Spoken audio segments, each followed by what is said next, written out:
Hello everybody, it's Gina Bernard Tambasco here. I am absolutely delighted to be broadcasting live. I am fresh from a meeting where I presented to some local business owners some tips on fueling your body to look and feel great. So what are the key things to do? 5 key tips to fuel your body to look and feel great. So I thought I won't keep it to myself or to just the group I presented to, and wanted to share it with my broader community. So I guess first of all I want to ask you to think about how you're feeling. And if any of what I'm about to go through sounds familiar, then you're listening, you're in the right place and you're listening for the right reasons. So do you feel tired when you get out of bed rather than feel refreshed and have energy to embrace the day? Do you feel foggy with lack of clarity when you have to get things done? Has your waistline started spreading and you just can't seem to control it? Do you crave foods like sugar and carbohydrates? Do you feel very bloated after meals? Are you not getting the same results when you work out? And you know that healthy eating is important, but you're just not sure or struggling with getting into healthy habits. So if any of that resonates with you, stick around, because some of what I'm about to go through will certainly help you with these tips.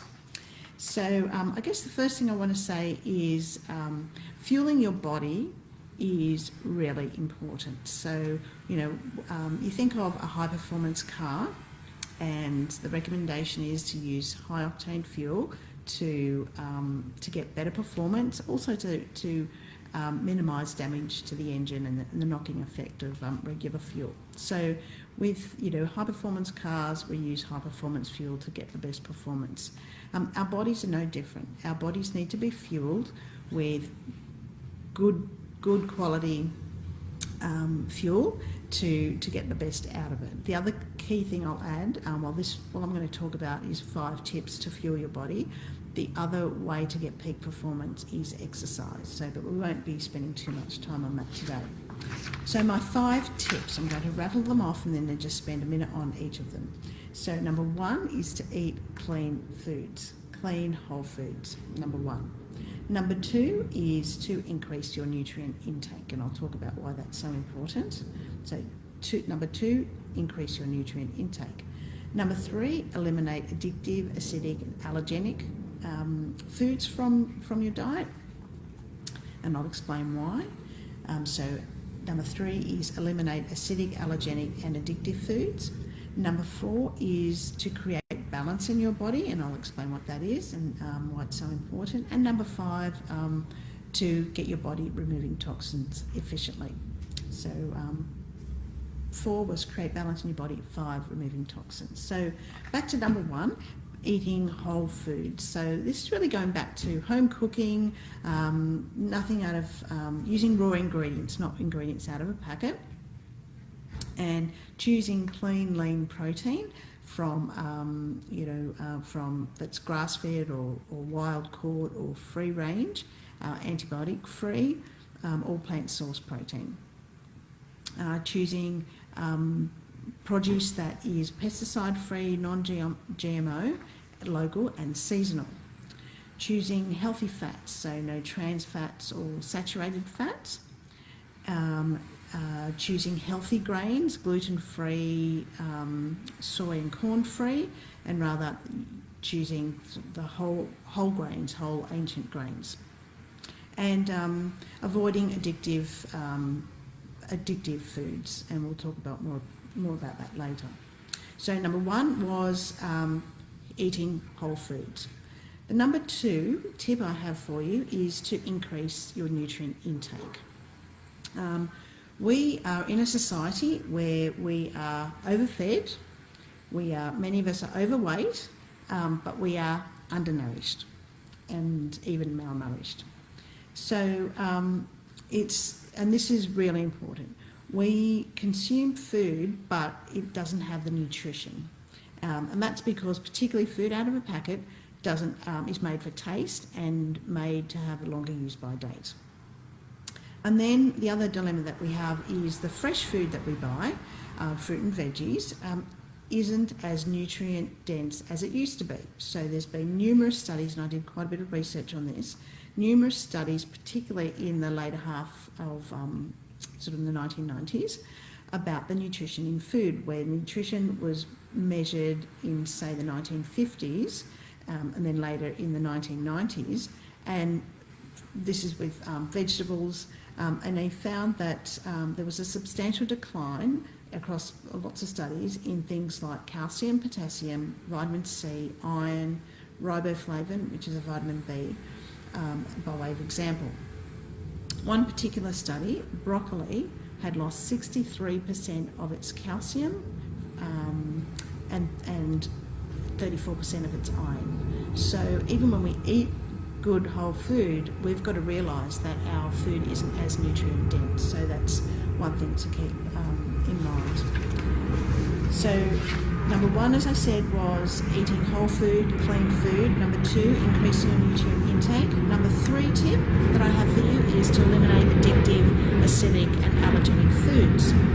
So, and they include foods that contain gluten, dairy, caffeine, alcohol, soy, sugar, artificial sweeteners and flavours. Dairy in particular is very acidic. It's also allergenic. Sugar is very addictive, and I can talk for a whole hour on that, but I won't. Gluten, very difficult to digest, very acidic. Soy is a very acidic protein. Alcohol and caffeine are also very acidic. So we want to eliminate, minimise and in fact eliminate those things to fuel your body for peak performance. So tip number 4 is to create balance in your body. And I spoke about the eliminating the acidic foods, and the reason why is about this. It's creating balance in your body. So most of the food that we eat, that we consume, creates an acidic environment in our body. And what that means is that an acidic body is a sickness magnet. And what I mean by that is that disease thrives in an acidic environment in your body. It's you put your body in a pro-inflammatory state as opposed to a more alkaline body. So things like viruses, bacteria, as I said, inflammation, even cancer thrive in an acidic environment. So getting your body into a more alkaline state will improve those conditions. The other thing is imbalance in your body is your blood sugar. Blood sugar peaks when we eat, and so you have this, and it produces insulin, which helps break down the sugar, and it tells your body to either absorb the sugar, or if you don't consume it, to store it as fat. So what we want to do is avoid the peaks and troughs, and kind of stabilise to make you feel more sort of sustained. So that's a big thing about having fueling your body with foods that helps smooth out the blood sugar and not give you these spikes in your blood sugar. So that was tip number 4. Tip number 5, my last tip, is to remove toxins. So get your body removing toxins efficiently and effectively. Now, how does it do that? Well, your body has a number of elimination organs, and they include your GI and colon, your skin, your liver, your kidneys, and your lymphatic system. So getting those organs and systems working efficiently is critical. So just think of them as kind of ways of filtering out things that aren't good for your body.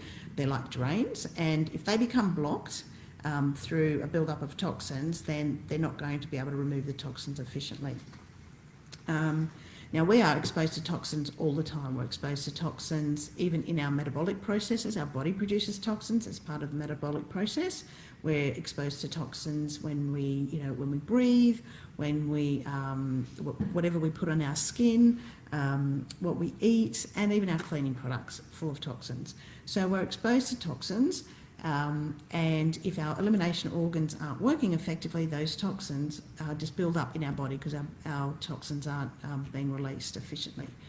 And our bodies are pretty smart, so what it does is to protect toxins going to parts of your body, like your critical organs, such as your heart, it wraps it up in bubble wrap, which is basically fat cells. So that's why a lot of toxins are stored in fat cells. And if you have dramatic weight loss, you might lose the fat, but you haven't released all the toxins if your elimination organs aren't working properly. So that's why it's critical not to just go on fad diets to lose weight, because that will all come back because your body's going to try to protect itself from the toxins.